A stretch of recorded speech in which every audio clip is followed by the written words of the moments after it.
All right, Smarty, buckle up. Today we're not just traversing dimensions, we're diving into the most baffling, utterly nonsensical dimension of all, the human financial system. And trust me, it's uglier than a Zorpian sewer rat on a Tuesday. Oh, geez, Rich. Money? I thought we were going to, explore the blurred dimension or something fun. My bank account just makes me feel inadequate. Inadequate? Good. That's the first step to not being a pathetic financial worm. Look, Smarty, money isn't just some arbitrary concept. It's a game. A bloody, brutal, and frankly, rigged game. And most people, they're playing without ever reading the rule book. It's like showing up to a Gorgonian death match with a rubber chicken. A game? But it feels so serious, Rich. Like rent, bills, taxes. That's not a game, that's just life, right? Wrong, Smarty. That's what they want you to think. Every single game, from galactic chess to a pathetic human game like, I don't know, hockey, has winners and losers. Money's the same. Some morons are losing their asses, and some absolute geniuses, like yours truly, are winning so hard it makes the cosmic scales weep. So, what are the rules then? Is there a secret manual I missed in school? Because all I learned was geometry and how to dissect frogs. Exactly. The first rule, Smarty, is the rule of secrecy. The damn rules are hidden. They're not taught in your pathetic human schools. Your teachers, bless their naive hearts, are busy teaching you how to be good little cogs in someone else's wealth machine, not how to build your own. It's like Coca-Cola or McDonald's telling you their secret formula. They won't. Because if you know the secret, you can replicate it, or worse, compete with it. So, patents. Like how you patented that interdimensional portal fluid, even though it was mostly just vodka and something else I shouldn't mention? Precisely, Smarty. You're not entirely useless. That's the idea. Corporations keep their secrets, inventors patent their stuff, and the people who really understand money keep the rules to themselves. It's why you get stuck in a job profile, only seeing a tiny slice of the pie. You're a financial mole, digging in a designated tunnel, never seeing the whole damn mine. Wow, that's really cynical, Rich. But it also kind of makes sense. So if the rules are secret, how do we even learn them? That, my dear Smarty, is where you stop being a human-shaped vacuum for academic nonsense and start observing. And listening to me, obviously. The second rule is the rule of team. Most people think they can get rich alone. Oh, I'm a high-income earner, Rich. I make 6 figures. Yeah, and you're still just one human trading your precious time for currency. You can earn a good income alone, but you can't build wealth alone. It's a team sport. A team? Like when we team up to fight off those giant space squids? But for money? Exactly, except instead of space squids, it's spreadsheets and property deeds. You leverage other people's time, skills, and talents. Remember that ancient human capitalist Warren Buffett? He said, if you don't learn how to make money while you sleep, you will work until you die. He meant build a team. I used to be a corporate drone, Smarty. I had the fancy car, the executive perks, the whole 9 yards. But I was just creating wealth for someone else's team. It was a golden handcuff. And that, my friend, is a recipe for losing the money game. So, you used to be a corporate drone? That's surprising, Rich. You seem more like the destroy corporations with a laser gun type. Don't remind me. It was a dark time. But I learned. Now I have teams in different countries. While I'm sipping my interdimensional cocktail and contemplating the absurdity of existence, those teams are working. My personal productivity isn't what's making me wealthy. It's the collective productivity of all those people. Get it? I think so. So build a team, even if it's just a sentient toaster helping me manage my investments. If that sentient toaster can calculate compound interest, then yes, Smarty. The third rule, the rule of measurement. Every game has a score. How do you know if you're winning if you're not keeping score? You can't. Most humans have no idea what their net worth is. They know their bank balance maybe, but their net worth? It's like playing golf blindfolded and wondering why you keep hitting yourself with the club. My net worth, is that all my stuff? My comic books? My slightly used space boots? Yes, Smarty, your stuff, minus your liabilities, the debt you owe for those space boots, for example. I once had a client, Professor Quentin, an absolute academic superstar, multiple PhDs, very impressed with himself, made him calculate his net worth. He came back depressed and happy. Depressed because after 38 years he was barely above $250,000. Happy because his eyes were finally open. He realized he'd been playing the game without a scoreboard. Wow, that's a real wake-up call.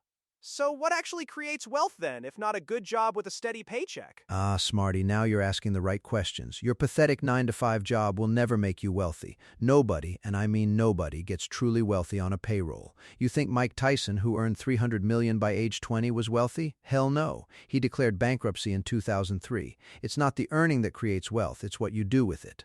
Wealth is built through 4 asset classes, Smarty. 4 and only 4 throughout history across every known civilization. 4 asset classes? What are they? Are they like rare alien artifacts?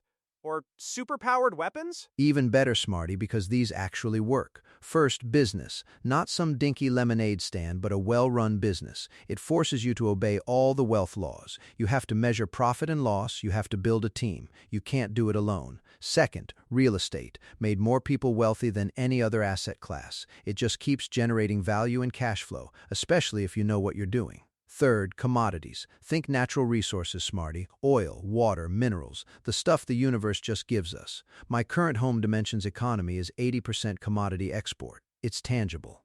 Fourth, paper assets. Stocks, shares, bonds, all that digital hoo-ha. Warren Buffett, Bill Gates, Elon Musk, they all built their empires on one or more of these. If you're an artist or an athlete or some app developer and you don't wrap your talent in one of these asset classes, your wealth dissipates. It's called entropy, Smarty, like a melting ice cube in a cosmic heat wave.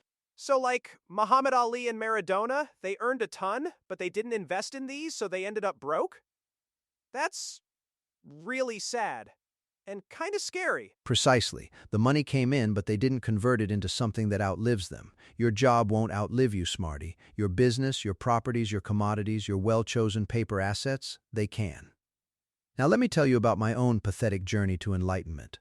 Back when I first crash-landed in Canada, I was a hotshot corporate guy. You know, chauffeur, private teachers for my kids, the works. I thought I was hot stuff. Then bam, reality check. Couldn't even get a job initially. So I did what all pathetic immigrants do. I went back to school, Queen's University, executive MBA, IT certifications, became a chartered accountant in 3 different countries. I was ticking all the boxes, climbing that corporate ladder, dreaming of my official car and executive perks again. And did you get it, Rich? The car? The perks? Oh, I got it, Smarty. I got it all. First black finance director in Canada's largest integrated logistics company in 50 years. Corporate profile? Immaculate. But then the 2 wake-up calls hit me harder than a photon blast to the face. First, I wasn't financially well off. My marginal tax rate was astronomical. I was spending a huge chunk of my high income just to maintain the image. Second, and this was the kicker, I had no freedom. None. To visit my home dimension, I needed 3 weeks. My company told me only the CEO could sign off on that, and when I finally got approval 2 years in advance, my new boss said, "Oh, there's internet in Lagos. Take your laptop." It was a goddamn golden handcuff, Smarty. I was a slave to my fancy job.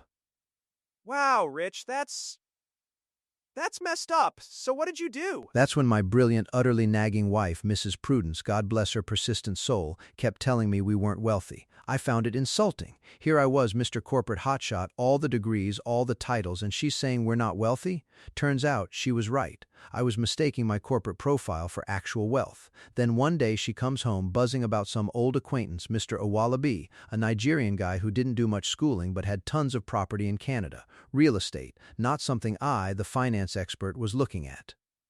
So Mrs. Prudence was the catalyst. That's kinda sweet, Rich, for you. Don't you dare call me sweet, Smarty, but yes, she was. She literally dragged a realtor, a mother of my daughter's classmate, into our house to talk to me. I wasn't listening at first, of course, my ego, you know, but she persisted, and now she sits on the board of our companies in multiple dimensions. So, a word of advice, Smarty, listen to your wife. It might just save your financial posterior. Okay, duly noted, Rich. So how do people actually make that jump from high income to real wealth, like you did? It's not a jump, Smarty. It's a series of 4 transitions, and I didn't read this in some pathetic textbook. I lived it. The first and hardest is the mindset transition. You have to accept you probably don't know jack about wealth. Even I, with all my fancy degrees, was a chronic financial illiterate. My car was an asset. My house was an asset. That's what they teach you. Then some real wealth guy like that Professor Wealthmore tells you, no, your house is a liability. blew my damn mind. Your brain's academic circuits are different from your wealth circuits. You also need to get comfortable with uncertainty. Deferred gratification, smarty. Elon Musk didn't make a dollar for 13 years. Most people want instant gratification, which is why they stay poor. So I need to rewire my brain and learn to be patient? That sounds hard and kind of boring. It is, smarty, it is, but the payoff is worth it. You also have to invest in yourself, not just let your employer pay for your courses. I hired consultant after consultant, even one guy who didn't finish his first degree. Humbling, but effective. The second transition, asset transition. When you work, you are the asset, your body, your time. When you retire, that asset can't earn money anymore. That's why pensions are palliative, smarty. They just make you comfortable until you, pass on. You need to transition from being the asset to owning assets that generate income and outlive you. So if my job isn't going to last, I need my assets to be working for me. That makes sense. Exactly. Now the third quadrant transition. Remember that Kiyosaki guy? He talked about the employee, self-employed, business owner, and investor quadrants. Most people are stuck in the employee or self-employed quadrants, creating wealth for the business owners and investors. You got to get into the B and I quadrant, smarty. You leverage others' time and money. It's a journey, not an overnight resignation, but you have to start. Okay, so move from working for a system to owning or investing in a system. Got it. What's the last one? The final one, and it's crucial, structure transition. When you're an employee, you are the entity, no separate structure. So your pathetic financial equation looks like this. Income, then a massive chunk for tax, then whatever pitiful scraps are left for expenses. But when you have a structure, smarty, like a corporation or a trust, it flips. Income, then your legitimate expenses, and only then, if anything's left, for taxes. Ask Apple. Steve Jobs died, but Apple is still a multi-trillion-dollar entity. Why? Because they had a structure. Most people just have a will, which means when they die, everything's exposed to taxes and probate. So if I don't set up a structure, my wealth just disappears when I die? That's kind of dark, Rich. It's the reality, smarty, and that brings us to multi-generational wealth. It's about creating wealth that outlives you, so your dumb kids and grandkids don't have to start from scratch. Look at the Rockefellers, the Rogers family, though they had some family drama, thanks to a poorly structured trust, ironically. Their wealth endures. My own kids, they have their jobs, but they're also part of the family businesses. They're in the boardroom, learning. Their employers would never allow that.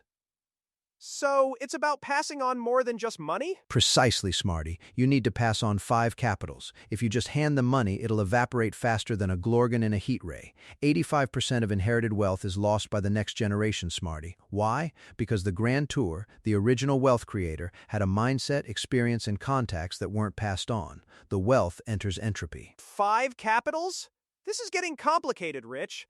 I'm already feeling overwhelmed by regular capitals. Suck it up, smarty. This is important. First, spiritual capital, or if you're an atheist, your core values. What do you believe about wealth? Is it a gift to be used for good or just a pile of shiny stuff to hoard? Honesty, integrity, love in the family. Without it, 3 demons show up: greed, selfishness, and pride. That's why the Rogers family ended up in court. They didn't have that bedrock. Okay, so like a moral compass for money, got it. What's next? Second, intellectual capital. Not your pathetic degrees, but the knowledge that actually created the wealth. In my family, we have a library. All the books I've read, all the case studies, all the mistakes I made, documented. Every member of my lineage goes through a training program. My goal? No financial illiterates in my bloodline ever again. We even have a family business playbook, a documentation of how these businesses were created, the money sources, the errors. It's all in the cloud, accessible only to the dynasty. No secrecy within the family, only to the outside world. A family business playbook? That's actually really smart, Rich.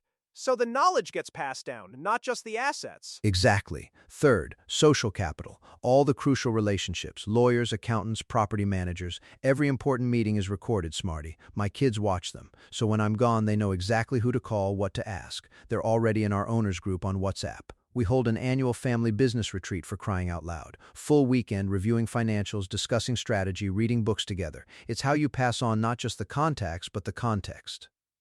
A family retreat about business? That sounds intense.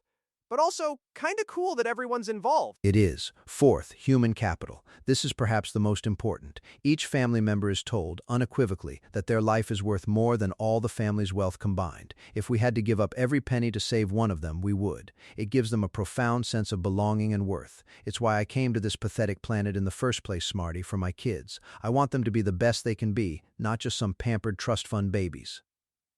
Wow, Rich, that's surprisingly touching.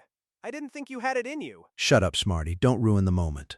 And finally, fifth, financial capital. This is the actual money, the assets themselves. But if you just pass on this last one without the first four, it's all for nothing. It'll just melt away like ice cream on a hot day in a desert dimension. So, to preserve wealth, you need to use a family trust, not a will, and pass on all 5 capitals. And be smarter than your lawyer and the tax authorities somehow. Exactly. Wills go through probate, exposing everything to taxes. Trusts don't. You need to know the Rule of 21 in Canadian tax law, for example, to avoid massive capital gains. You have to be enlightened, Smarty. You have to educate yourself beyond what they want you to know, because 90% of the tax code is about how not to pay tax, while 10% is about how to pay. Guess which one most people follow? The 10%, like pathetic sheep. This is a lot to take in, Rich. My head's spinning. But it actually feels like a path. A really complicated, cynical, but understandable path. It is a path, Smarty, the path from being a financial worm to, well, something less worm-like. It requires discipline, learning, and an utter disdain for conventional wealth-destroying wisdom. Now, are you going to keep staring at your pathetic comic book collection, or are you going to start thinking about turning it into intellectual property within a holding company that leverages global distribution networks and offshore tax havens? I guess I need to start thinking about the holding company? Wow, this really changed my perspective, Rich. Thank you. I think? Don't thank me, Smarty, just don't screw it up. Now let's go get some interdimensional donuts. My financial advisors say it's a necessary expense for mental well-being. Idiots.